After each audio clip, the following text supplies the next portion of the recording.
কেমন আছেন সবাই? আজ আপনাদের জন্য নিয়ে এলাম নিষিদ্ধ লেকপার। লিখেছেন আহনাফ হোসেন মুশফিক। লেখকের ফেসবুক প্রোফাইল ঘুরে আসতে পারেন, লিঙ্ক ডিসক্রিপশনে দেওয়া আছে। শুরু হচ্ছে নিষিদ্ধ লেকপার।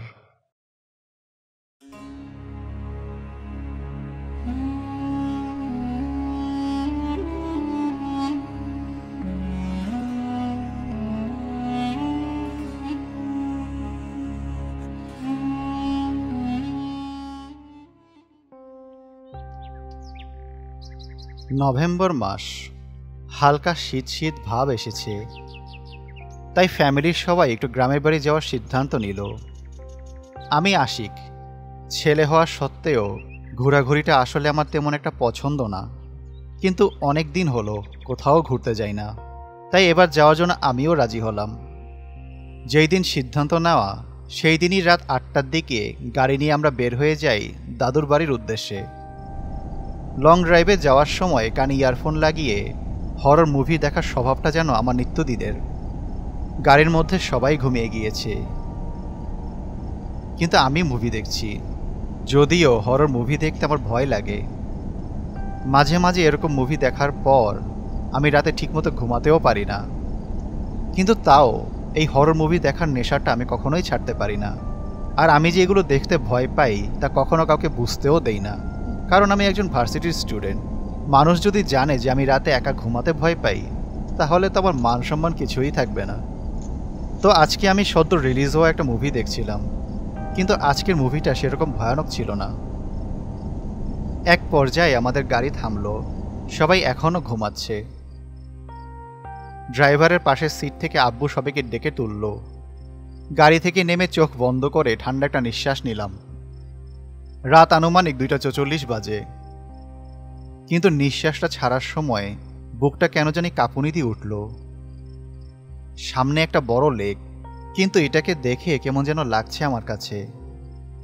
মুহূর্তেই মনে করলাম এতক্ষণ হরর ফিল্ম দেখার কারণে হয়তো এরকম লাগছে। আগে আমি একদম ছোট থাকতে আমার দাদু বাড়ি এসেছিলেন, এর মাঝে আর আসা হয়নি, তাই এখানকার আর কোনো কিছুই আর মনে নেই। দাদা বাড়ি হওয়া সত্ত্বেও আমার দাদা জীবিত নেই। দাদি এসে আমাদেরকে রিসিভ করলো। সবার চোখে ঘুম, তাই বাড়িতে গিয়ে আমার দাদি সবাইকে তাড়াতাড়ি করে রুম বুঝিয়ে দিল। আমরা আসার আগেই প্রত্যেকটা রুম ভালোভাবে পরিষ্কার করে রেখেছেন তিনি। রুমে গিয়ে জানালাটা খুলে দিলাম। আমার রুমের জানালা থেকে ওই লেকটা সম্পূর্ণ দেখা যায়। কুয়াশায় আচ্ছন্ন হয়ে রয়েছে লেকটা, উপর থেকে চাঁদের আলো পড়ছে। আমার কেমন যেন অস্বস্তি লাগছিল, তাই আমি জানালাটা বন্ধ করে দেই। বিছানায় শুয়ে ফোনটা হাতে নেই একটু ফেসবুকে স্ক্রল করার জন্য, কিন্তু এখানে নেটওয়ার্ক ভালো পাওয়া যায় না, তাই ফোনটাকে অফ করে ঘুমানোর চেষ্টা করি। অনেক দূর জার্নি করে আসার কারণে একটা পর্যায়ে আমি ঘুমিয়ে যাই, কিন্তু ঘুমের ঘোরে আমি খুব বাজে একটা স্বপ্ন দেখি, যেখানে আমায় কেউ একজন নৌকার মধ্যে উঠিয়ে সেই লেকের মধ্যে ছেড়ে দিয়েছিল। নৌকাটা একদম লেকের মাঝ বরাবর ছিল এবং আমি নৌকার উপরে একা ছিলাম। আশেপাশে কুয়াশায় ছেয়ে গিয়েছিল। আমার থেকে কিছুটা দূরে আরেকটা নৌকা, এবং সেটার মধ্যেও কেউ একজন দাঁড়িয়ে রয়েছে। তাকে আমি দেখতে পাচ্ছি না, শুধু একটা কালো ছায়া দেখছি। তাকে প্রথমে আমি ডাক দেই, কিন্তু সে কোনো সাড়া দেয় না, যার ফলে আমি হাত উঠিয়ে তাকে ইশারা দেই। আশ্চর্যজনকভাবে সেও একইভাবে আমাকে হাত উঁচিয়ে ইশারা দেয়। আমি সন্দেহজনকভাবে আমার পা উঠাই, সেও আমার দেখা দেখি নিজের পা উঠায়। তখন আমি বুঝতে পারি ওটা আসলে কোনো মানুষ না, ওটা আমারই প্রতিচ্ছবি। কিন্তু আবার চিন্তা করি, এইটা কিভাবে সম্ভব? ওখানে তো আয়না জাতীয় এমন কিছু নেই, তাহলে?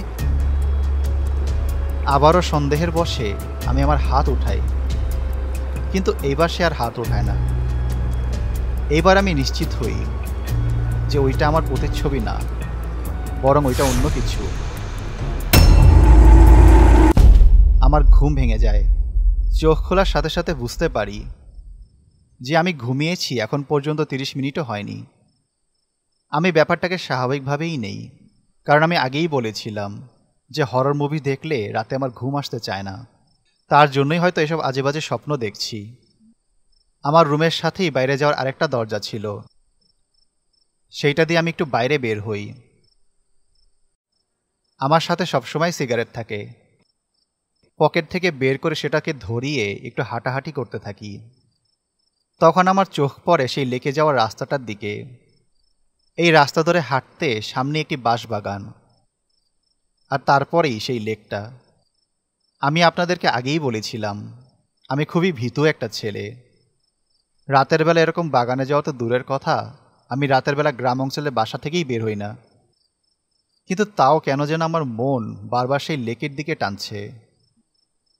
এরপর আমি কেন যেন আস্তে আস্তে সেই দিকে যেতে থাকি। আমি যখন যাচ্ছিলাম তখন আমার মনে হচ্ছিল আশেপাশের গাছপালা যেন আমাকে এখানে আসার জন্য রাস্তা করে দিচ্ছে। বাঁশবাগানটা মোটামুটি একটু বড়ই ছিল। বাগান পাড়ি দিয়ে যখন লেকের ধারে গেলাম তখন আমার আবারও কেমন যেন একটা অস্বস্তিকর ভাব লাগতে লাগলো। লেকের পানিগুলো পাড়ে জোরে আছড়ে এসে বাড়ি খাচ্ছে। সাধারণত লেকের পানি সবসময় স্বাভাবিক থাকে, কিন্তু এই লেকটাকে দেখে কোনোভাবেই বোঝা যাচ্ছে না যে এটা একটা লেক। মনে হচ্ছে যেন এটা একটা উত্তাল সমুদ্র। আশপাশটা কুয়াশায় হিম হয়ে রয়েছে। আচমকা অনুভব করতে পারলাম ঠান্ডার তীব্রতা প্রচুর বেড়ে চলেছে। আমার অনেক শীত লাগতে শুরু করলো, এবং এটাও অনুভব করলাম যে আশেপাশের কুয়াশাও প্রচুর জমে যাচ্ছে। তখনই খেয়াল করলাম লেকের মধ্যে কুয়াশার ভেতর দিয়ে দেখা যাচ্ছে কোনো একটা আবছা কালো ছায়া নৌকা দিয়ে পাড়ের দিকে আসছে।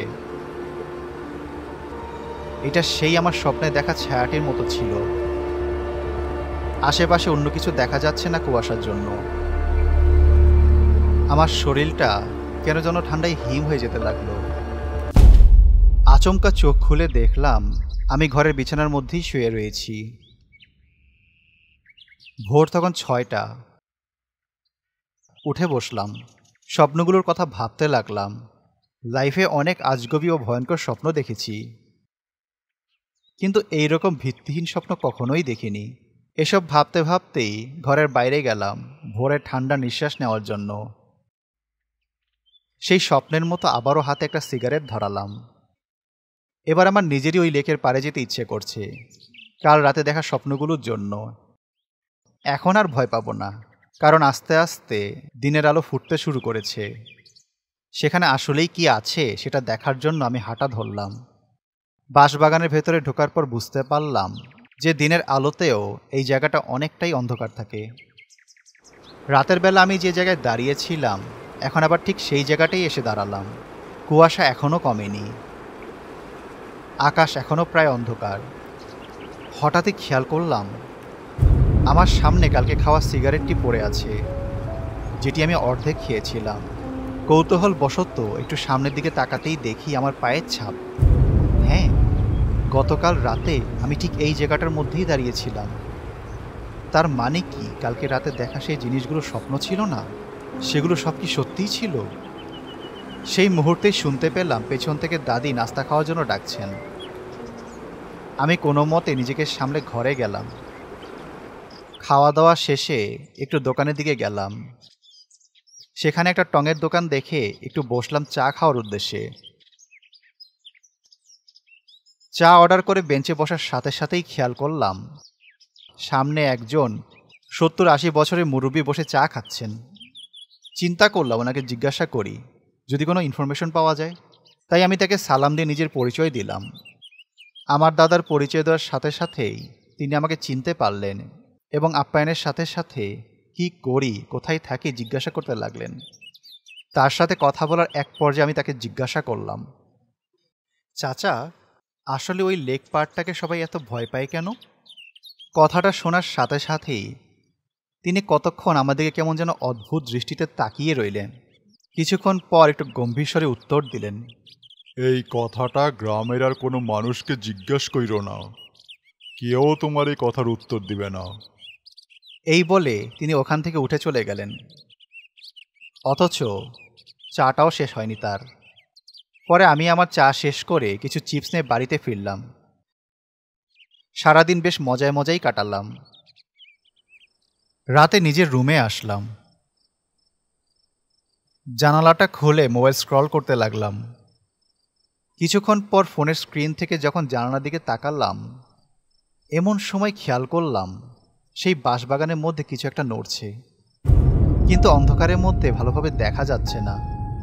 তাই তড়িঘড়ি করে ফোনটা নিয়ে নাইট মোড অন করে একটা ছবি তুললাম। ছবিটা প্রসেস হওয়ার পর বুঝতে পারলাম সেখানে দুজন মানুষ, একজনের গায়ে লাল রঙের গেঞ্জি, আরেকজনের গায়ে নীল রঙের গেঞ্জি। প্রথমে ভেবেছিলাম চোর হবে, কিন্তু কিছুক্ষণের মধ্যেই তারা উধাও হয়ে গেল। হয়তো বাগানের ভেতরে ঢুকে গিয়েছে। ব্যাপারটাকে আমি স্বাভাবিকভাবেই নিলাম, বেশি একটা গুরুত্ব দিলাম না। কিছুক্ষণ পর রাতে খাওয়া দাওয়া শেষে শুয়ে পড়লাম। মধ্যরাতে হুট করেই জানালা ধাক্কানোর শব্দতে ঘুম ভেঙে গেল। কে যেন খুব জোরে জোরে জানালায় বাড়ি দিয়ে জানালা খোলার চেষ্টা করছে এবং বাইরে থেকে করুণ স্বরে চেঁচিয়ে সাহায্য চাচ্ছে। কিন্তু আমি এই ব্যাপারটায় প্রচুর ভয় পেলাম। বিছানা থেকে উঠেই পাশের রুমে গেলাম কাউকে ডেকে নিয়ে আসতে, কিন্তু এরপর যা দেখলাম তা আমার দম বন্ধ করার জন্য যথেষ্ট ছিল। ঘরটা সম্পূর্ণ অগোছালো, প্রত্যেকটা রুমের দরজা খোলা এবং প্রত্যেকটা রুমের ভেতর থেকে বড় বড় গাছপালা বের হয়েছে। দেখে মনে হচ্ছে এই বাড়িতে গত 100 বছরেও কেউ আসেনি। আচমকা ঘুমটা ভেঙে গেল আমার। আমি উঠে বসলাম। জানালাটা লাগানো, সব কিছুই স্বাভাবিক। এরকম বাজে স্বপ্ন যেন আমি কোনোদিনও আমার লাইফে দেখিনি। ফোনটা হাতে নিয়ে দেখলাম রাত 2:57। শুনেছি পৃথিবীর সমস্ত অলৌকিক ঘটনা রাত 3টায় ঘটে। এই বলে আবারও শুয়ে পড়লাম। আচমকা আমি বিকটভাবে কারো চিৎকারের আওয়াজ শুনলাম। আমি স্পষ্টভাবে নিশ্চিত এই আওয়াজটা সেই বাগান থেকে এসেছে। আমার হার্টবিট আস্তে আস্তে বাড়ছে। শীতের দিন, অথচ আমার শরীর গরম হয়ে যাচ্ছে। আচমকা আমার রুমের দরজা খুলে দাদি ভেতরে প্রবেশ করলেন। তিনি বুঝতে পারলেন যে আমি ভয় পেয়ে রয়েছি, তাই তিনি আমার পাশে বসে কিছু দোয়া কালাম পরে আমাকে ফু দিয়ে গেলেন। দাদি যাওয়ার পর আমিও ঘুমিয়ে গেলাম। পরের দিন সকালে বাইরে মানুষের চেঁচামেচিতে আমার ঘুম ভাঙল। ঘুম থেকে উঠে জানালাটা খুলতেই দেখলাম বাঁশবাগানের ওইদিকে অনেক মানুষ জড়ো হয়েছে। ঘটনাটা বোঝার জন্য তড়িঘড়ি করে বাইরে গেলাম। এরপর শুনতে পেলাম রাতের বেলা নাকি ওইখানে দুজন মানুষকে খুবই নির্মমভাবে হত্যা করা হয়েছে। আমি মানুষের ভিড়ে ধাক্কাধাক্কি করে একটু সামনে গিয়ে দেখতে পেলাম এটা কালকের রাতে দেখা সেই দুইজন লোক যাদেরকে আমি চোর মনে করেছিলাম। তাদের মুখের দিকে তাকানো যাচ্ছে না, কে যেন চোখগুলো বের করে নিয়েছে। চোখগুলো থেকে রক্ত গড়িয়ে পড়ছে। গ্রামের থানা থেকে পুলিশ এসেছে, কিন্তু তারা কোনো তদন্ত করা ছাড়াই লাশগুলো নিয়ে যাচ্ছে। আমার কাছে বিষয়টা কেমন যেন লাগলো। দুজন মানুষকে এত নির্মমভাবে হত্যা করা হয়েছে, কিন্তু পুলিশ এখানে কোনো কিছুই জানতে চাচ্ছে না। ব্যাপারটা আসলেই অস্বাভাবিক। আমি আমার এই কৌতূহলটাকে আর ধরে রাখতে পারলাম না। পাশেই থাকা একজন কনস্টেবলকে জিজ্ঞাসা করলাম, এই ঘটনাটা কি আপনারা তদন্ত করবেন না? কথাটা শোনা মাত্রই লোকটা কেমন যেন চোখ মুখ কালো করে আমার দিকে তাকালো। বলল, গ্রামে নতুন নাকি? এই বাঁশবাগান সম্পর্কে জানো না কিছু? এটুকু বলেই সে তার গাড়িতে উঠে বসে। আমার ভেতরেই ওই বাঁশবাগান সম্পর্কে জানার তীব্র ইচ্ছা জাগে। এ কথা ভাবতে ভাবতেই আমি সিদ্ধান্ত নেই যে আজকে রাতে আমি সেখানে যাব, দেখব যে ওই খুন খারাপি ও আমার স্বপ্নগুলোর পেছনের আসল রহস্য কী। কোন মানুষ এরকম করে, যে এরকম খুন খারাপি করে, তারপর কোনো একটা প্রেতাত্মার অভিনয় করে মানুষকে ভয় দেখায় যাতে করে কেউ তাকে ধরতে না পারে, নাকি সেটা আসলেই অস্বাভাবিক কিছু। সেই দিন সকাল থেকে বিকাল পর্যন্ত আমি শুধু একটা কথাই চিন্তা করছিলাম, সেই বাঁশবাগান সম্পর্কে। আমার ভেতরে তীব্র আকাঙ্ক্ষা হচ্ছিল সেই বাঁশবাগানের আসল রহস্য উদ্ঘাটন করার জন্য। অবশেষে সন্ধ্যা গড়িয়ে রাত হয়। খাবার খেয়ে সবাই শুয়ে পড়ি। আমিও ঘুমানোর অভিনয় করি। রাত আনুমানিক 2:27 বাজে। আমি বিছানা থেকে উঠে পানি খেতে যাই। এইটা দেখার জন্য যে কেউ জেগে আছে কিনা। পানির গ্লাস হাতে নিয়ে সবার রুমের বাইরে দিয়ে ঘোরাঘুরি করি। সবার রুমের দরজাটাই হালকা করে চাপিয়ে দেখেছিলাম, কেউ জাগনা নেই, সবাই ঘুমিয়ে গিয়েছে। এই সুযোগে আমি রান্নাঘর থেকে বড় মাপের একটা ছুরি নিয়ে সেই বাঁশবাগানের উদ্দেশ্যে বের হয়ে যাই আমার রুমে থাকা সেই দ্বিতীয় দরজাটা দিয়ে। ভাবতেই অবাক লাগছে, আমার মতো ভীতু একটা ছেলে নাকি যাচ্ছে এরকম অস্বাভাবিক একটা ঘটনার রহস্য উদ্ঘাটন করতে। বাগানে পা ফেলার সাথে সাথেই বাতাসের তীব্রতা কেন যেন বেড়ে গেল। গাছগুলো একটার সাথে আরেকটা বাড়ি খাচ্ছে। দেখে মনে হচ্ছে যেন কিছুক্ষণ পরেই ঝড় শুরু হবে, অথচ এখানে শীতকাল চলছে। অবশেষে আমি সেই লেক পাড়ে এসে পৌঁছালাম। ফোনটা হাতে নিয়ে সব কিছু ভিডিও করতে লাগলাম। আচমকা অনুভব করলাম আশেপাশে ঝোপঝাড় থেকে কিছু একটা নড়ে উঠল। ভয়ে ভয়ে সামনে গেলাম। পুরোপুরি প্রস্তুত হয়ে কোনো রকমের ঝোপঝাড় থেকে পাতা সরিয়ে দেখলাম সেখানে একটা মৃত কাক পড়ে আছে। কাকের চোখ কেউ উপড়ে ফেলেছে। এইটা দেখে আমি বেশ ভয় পেয়ে গেলাম। চাকুটা হাতে নিয়ে জোরে জোরে চিল্লাতে চিল্লাতে বলতে লাগলাম, আমি জানি তুমি কোনো একটা মানুষ। দেখো, তুমি যেখানেই থাকো না কেন আমার হাত থেকে বাঁচতে পারবে না। ভালোই ভালোই বলছি, আমার সামনে চলে এসো। হট করে আমি খেয়াল করলাম একটা গাছের পেছনে কেউ একজন দাঁড়িয়ে রয়েছে। একটা মেয়ে হবে হয়তো। গাছের ফাঁক দিয়ে ওর ফ্রক দেখা যাচ্ছে। আমি ছুরিটা ত্যাগ করে আস্তে আস্তে গাছের দিকে গেলাম।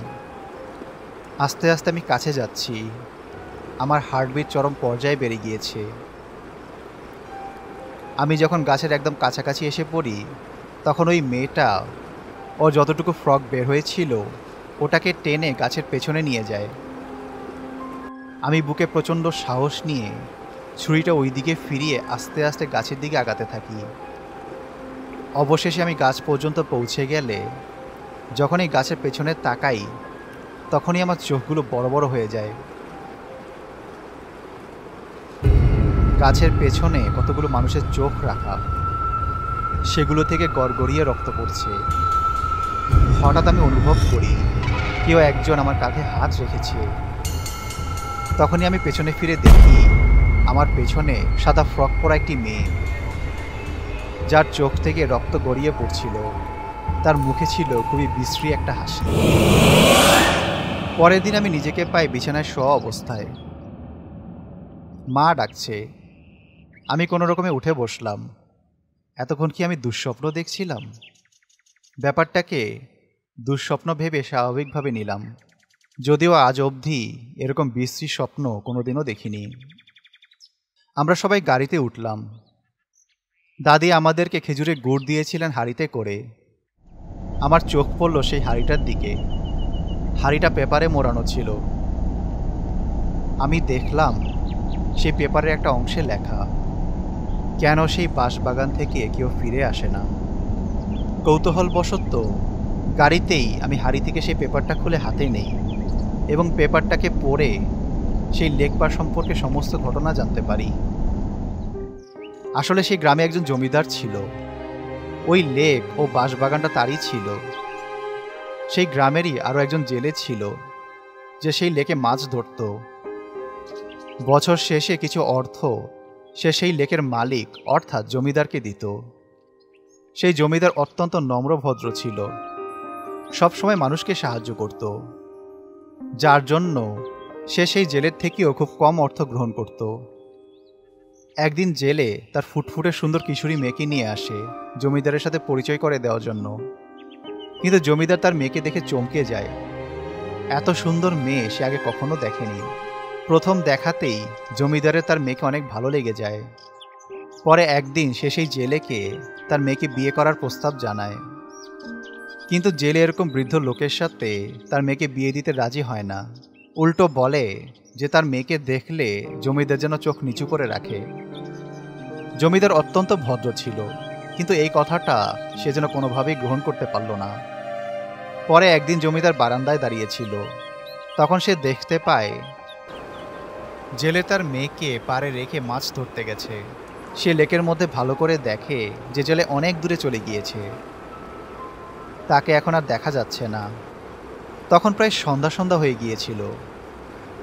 সে এই সুযোগে সেই মেয়েটার কাছে যায়, পেছন থেকে মেয়েটাকে ধরে জোর গলায় চেঁচিয়ে বলে, তোকে দেখে আমার চোখ নামায় রাখতে হবে, দাঁড়া, আজ তোর চোখ আমি উপড়ে ফেলবো।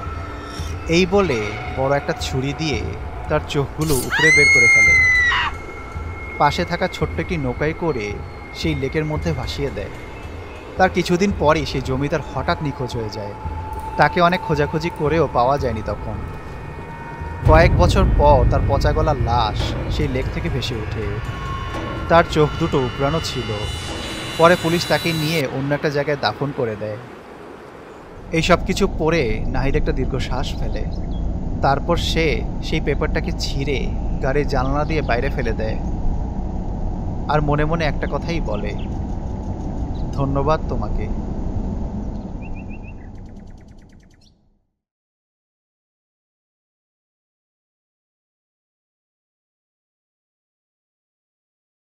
Animated stories, best channel you ever seen. Animated stories, you are in a horror dream. Animated stories, you just take the bloody cream. Go and get the popcorn, you're ready for the horror team. Animated stories, best channel you ever seen. Animated stories, you are in a horror dream. Animated stories, you just take the bloody cream. Go and get the popcorn.